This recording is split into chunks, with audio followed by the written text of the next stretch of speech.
Welcome to the Well Within radio podcast. I am your host, Shalina Litt.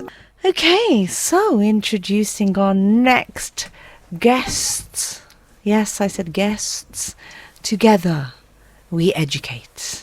Letitia and Narissa, welcome. Thank you. So, who's going to go first then? Letitia? I don't mind going first. Or do you want to go first? No, you go. They kind of rhyme, you know. It rhymes. Narissa and Letitia. Narissa and Letitia. I got corrected though. Okay. So, Narissa. Yes. Can you tell us a little bit of your background then, before we get to the good part where you met Letitia? Mm-hmm. Yep, that's fine. So, I am Narissa, and I have been a qualified nurse for since 2014. So someone do the maths for me.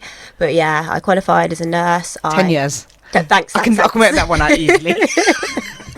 For 10 years. I did a bit of gynae, and then I actually went to do my midwifery degree.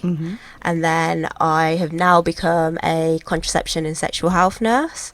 And this is where I've met Letitia, which was about 6 years ago now, I think it's been. I started there in 2019. Yeah, so we started in the sexual health clinic 2019.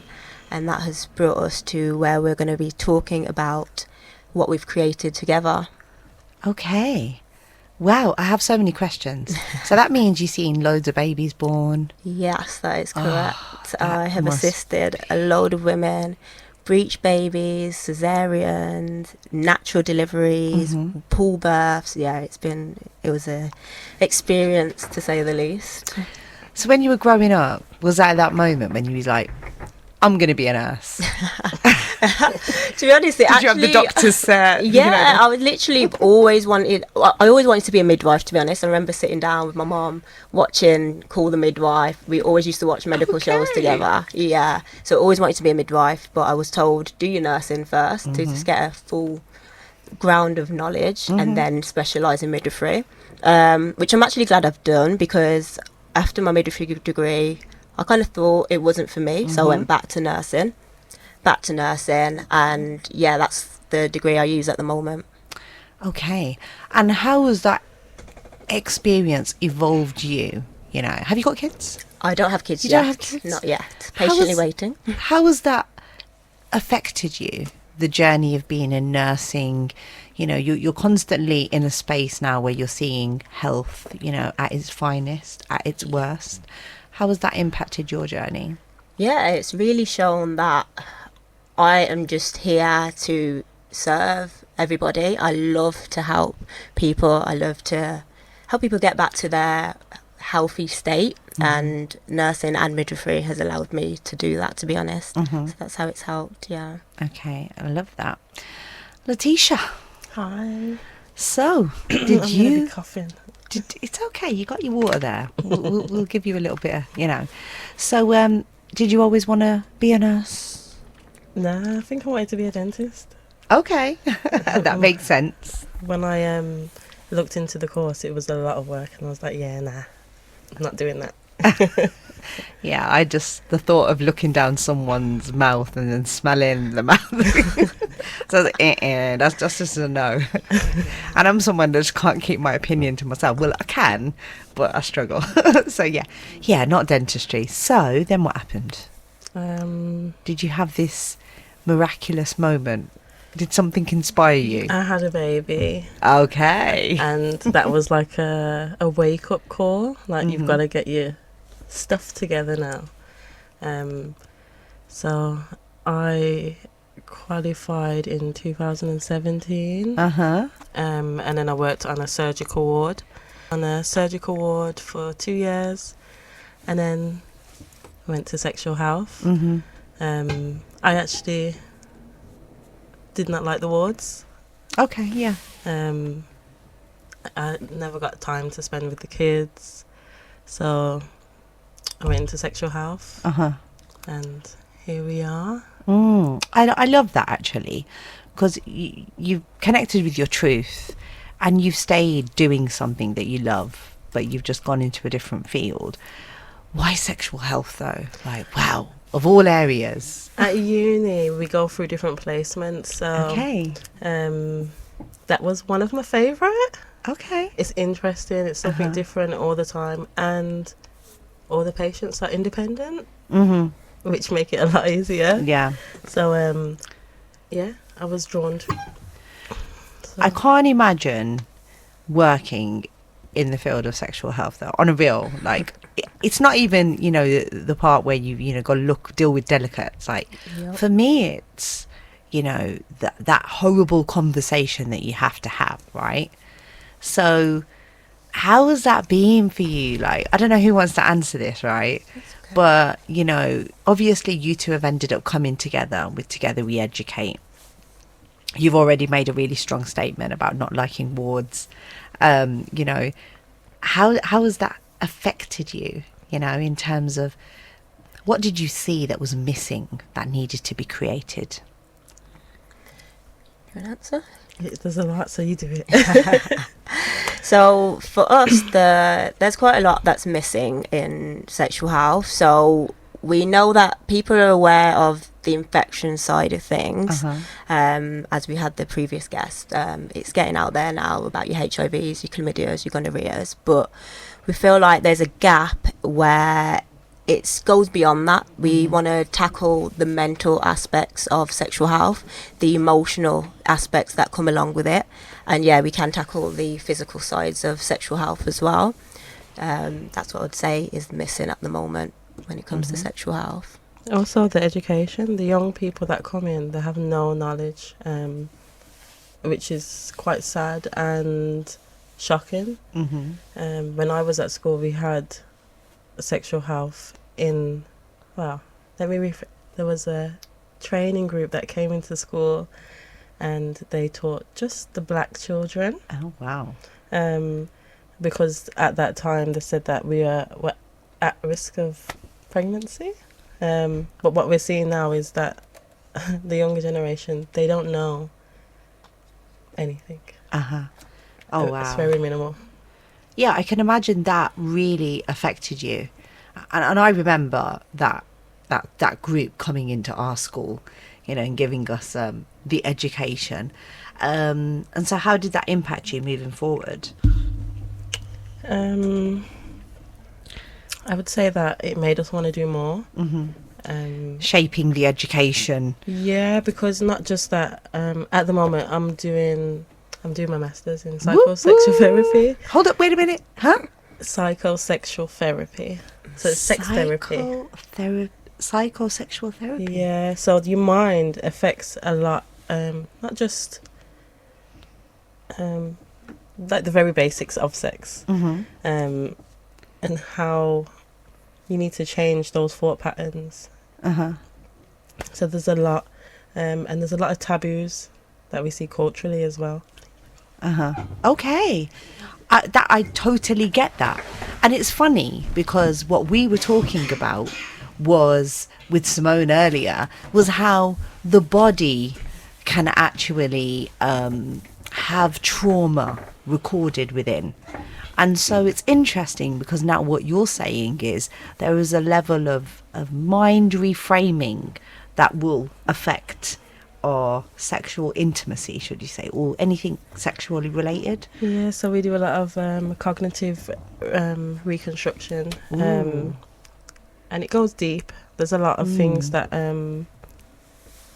influence how people are on a day-to-day, especially with the basics of having desire to have sex. So there's a lot that we see that are missing. So, Narissa, did you also experience the fact that you seen, you know, what's the word? You seen distinctions between how sexual education was being delivered to people from different races? Oh yeah, I would definitely say I have noticed that as well. We have done a few educational talks in schools before, and even that you can see the divide sometimes. So yeah, I would say I've seen it too. Yeah, because I think I know I was looking at adultification, and what they were saying is that predominantly black females get adultified in the sense of, because they look older than they are, they often get, you know, exposed to sexual I don't know, terminology and whatnot. So in terms of your ethos moving forward, I know you've got an event coming up, right? How did you two meet? How did Together We Educate come about? She's like my best friend. She's my work bestie. I love it. When she's not at work, I'm sad. Oh, Same. give me some more. Come on now. Which coffee break was it where you were like? Was it were you sitting over coffee?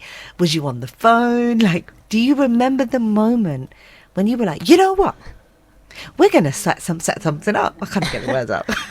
I can't remember the exact moment, but I remember Letitia brought this to me probably a fair few months ago, to be honest. And we sat on it for a bit, but more so recently, I think because we've been on a journey where we're connecting more with ourselves, that this just felt right now. So recently, yeah, we've decided, let's put it together now. We're ready for it. The time is right. So Together We Educate has started to take shape from, yeah. And because I would say there are positives and negatives to sexual health, right? But indeed, as the older I get, it does seem as though the negatives are outweighing the positives right now, with so much sexualization coming through music, coming through movies, you know, shaping young people's sexual identities. Obviously that's just me and my perception as a parent, being overprotective and, you know, whatnot. Is it true? There's different ways you could look at that. Okay. Because I think with upbringing, well, that's one of the most important things that I would say. I know that we try and protect our children, but in that process, I feel like we're smothering them and we're not giving the right education that they need. So when they reach a certain age and they're around other children who are aware, they want to start exploring. And because parents are hiding children away from that, it gets out of control. Yeah. And they do the most. But I feel like from a young age, if you could introduce things so that whatever they're learning outside is not new to them, Yeah. it's probably one of the best ways. Yeah. There's so many people that don't even... I mean, I get it as a parent. I have to sit down and have this conversation with my kids. But when is the right time? Because I feel like I am deluded as to when the right time is. You know, it almost seems to be, you know, I've got big gaps between my children. I've got a 22-year-old, 14-year-old and an 8-year-old, right? And it seems as though that when the time was right, it just keeps getting earlier and earlier and earlier, to the point where now I'm under the pressure as a parent to speak about it, because schools want to start talking about it. Do you know what I mean? So it's like, when do I have that conversation with my children? And where do I start? Do you know what I mean? I think you probably have to, I don't have kids, but I think you have to take it at their pace. So if you notice that they're bringing certain things to you, then that's probably the right time to try and address it. You don't go too hard or too deep. You go at their level. But if you're noticing that they're bringing certain words from schools or so-and-so said this, then you want to make sure you're educating them in your way rather than them hearing it from outside sources. So, yeah, I think that's probably the best approach, to be honest. I mean, talking of sounds, like there was a, I don't know whether they used to call it a meme or whatever. Do you know what I mean? But I don't know. It's quite an embarrassing sound, but I'm going to do it just for this, just for research purposes and letting everyone know. Everyone knows the sound, but it was the right. So my son found it hilarious to walk around the house, and every time he would do this. Oh, wow.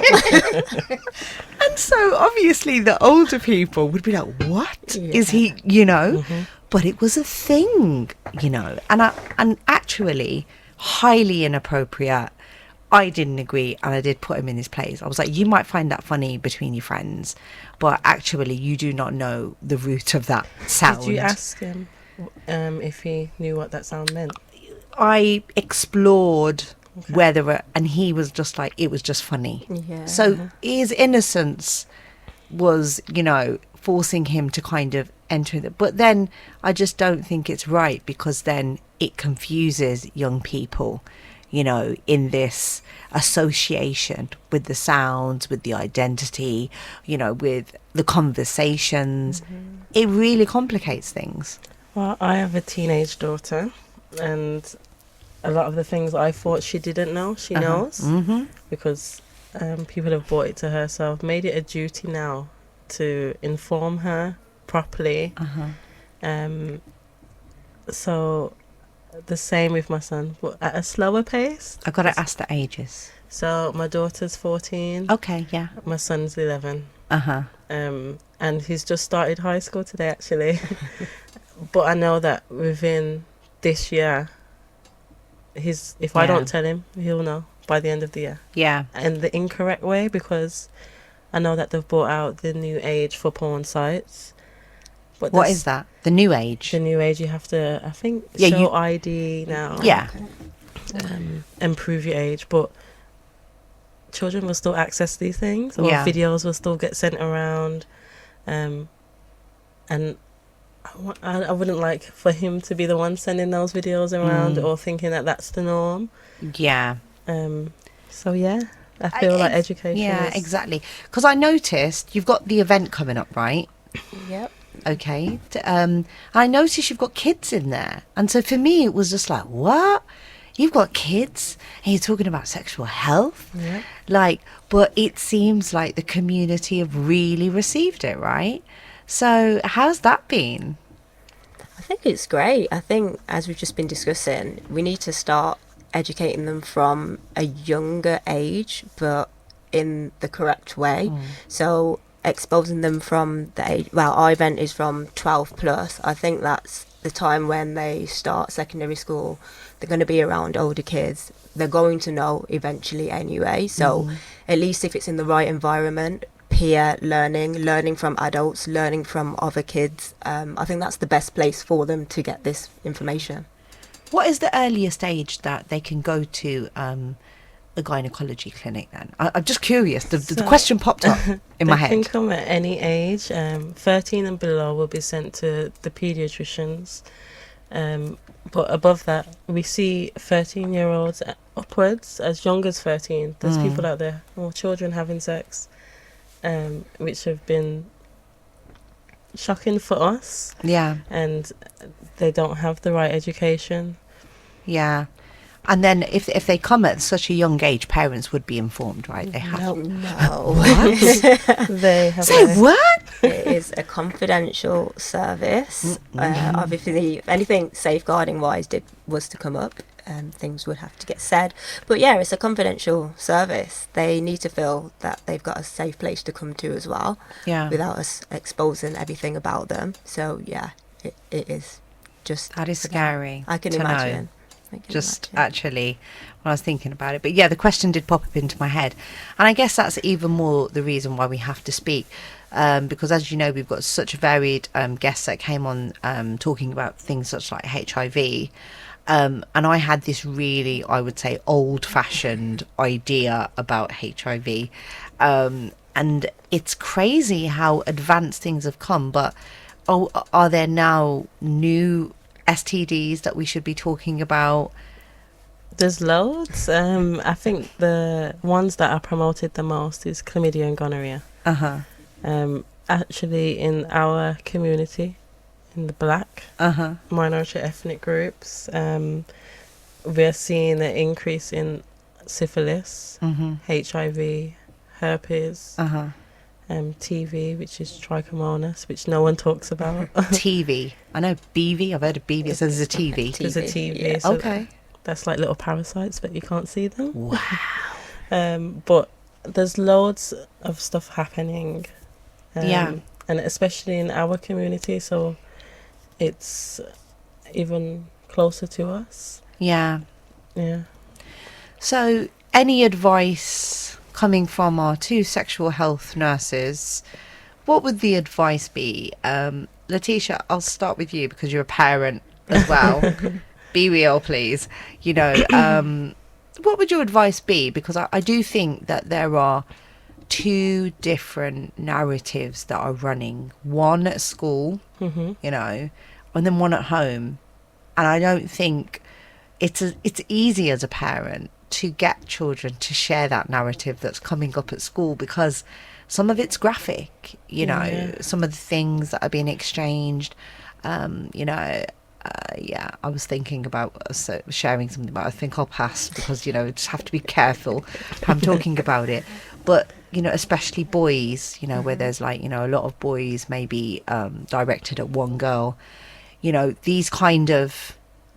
Oh, so we've seen the increase in sexual assault, and that happens. We get referrals all the time, and it's becoming more and more. But as a parent, my honest opinion is to teach your children, otherwise someone's going to teach them incorrectly. Yeah. Porn promotes strangulation, rough sex, and that's not what it is. Yeah, absolutely. And I think we have to talk about it from a spiritual perspective. You know, what is the purpose of it? I'm quite old-fashioned like that, you know, like, it's the purpose is, you know, to worship God as an act of, you know, glorifying, having more children, and there's righteousness in it. But I guess there is this secular narrative that's out there that our children are being thrown in sex education as well. So the event is coming up. Is it a free event? Attend all? Yes, it is free. You can get your tickets on Eventbrite. Say it again. It's what? It is free. It's free for all. We love the freeness. Food? Honestly. Yeah, we have a few vendors there on the day. Yeah, we've got vendors doing food, juices, art, herbs. We've got guest speakers coming on to talk about an array of things, menopause, menstruation. Yeah, we're going to try and unpack a few things throughout the day. So, yeah, everyone needs to get on Eventbrite, get your tickets and be there on Saturday, 12 o'clock. Okay. I think that's the thing as well, that people are thinking sexual health is just STIs and infections, but it's not. It covers a wide range. Yeah, I wish you'd said that earlier, Narissa. Yeah. Why you got to bring that up now, right near the end of the interview? Because you just brought up menopause. I was like, what? Let's talk about menopause. So, you know. Oh, yeah, menopause, sexual Hello. traumas, and a spiritual aspect to it as well. Because I guess we don't, you know, we forget that actually, you know, the sex drive also is going to be going up, is going to be going down, you know. And what I love about, like Simone, what she mentioned is that her partner knows when her menstruation is due. Perfect. Do you know what I mean? How beautiful is I love that? That's how it should be. Do you know what I'm exactly how saying? it should be. And I do think in the BAME, Black and Asian community, we do need to be sensitive to that. You know, there's so much discord in, you know, families, you know, but I want to be able to wave the red flag, literally. Like, listen, yeah, I'm due on my period. Just back up, right? Or say something and then go, come on, man, I was on my period. Do you know what I mean? Like, you know, we deserve that. Yeah. we can have babies, man. Like, you know. So yes. So any last word, Narissa? Oh, the period poverty. Oh, yes. Yeah, before we go, we are asking for people, if they can, to bring along donations of any sanitary products, moon cups, period pants, tampons, because we know that there's let's call it period poverty, especially in the schools and colleges, whereas girls, they don't go to school sometimes just because of their periods. So we want to help the community in that way as well by donating to the schools and the colleges some sanitary products. So if anyone can bring those along as well, please do. Wow, it's a shame to think, you know, things like that are being affected.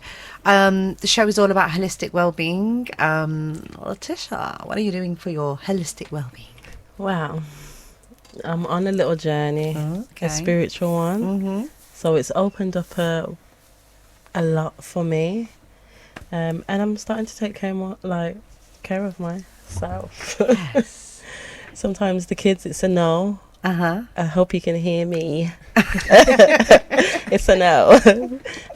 Just looking after myself more as well, and doing what makes me happy. Yes. That is where I'm at right now with the holistic well-being. I love it. Have you tried breathwork? I've tried breathwork. Whoop, whoop. I've tried all sorts. Big up the breathwork. Narissa. We've got something in common, haven't we, Narissa? Let's go on. Tell them, Narissa. What, go on. Juicing. Oh, The juicing? Yeah. Oh gosh, juicing life. Oh my goodness. That has been a journey in itself. Yeah. I love me a good fresh juice, and the benefits that your body gets from juicing is just incredible. I've been doing it since April, I would say. I've had green juices, fresh apple juice. That's what people need to do. Fresh apple juice is amazing. Yes. Much better than store bought. Definitely recommend that one. I love it. I'm just thinking about that bowl of apples at home now. Oh, you've been amazing, guys. So if anybody wants to get in touch and find out more, how do they connect? So we are on Instagram and TikTok. Our Insta is together_we_educate, and our TikTok is together.we.educate. Love it. So we will see you on Saturday. Thank you Yes. so much for coming on. It's definitely been an education. This was Together We Educate. Thank you.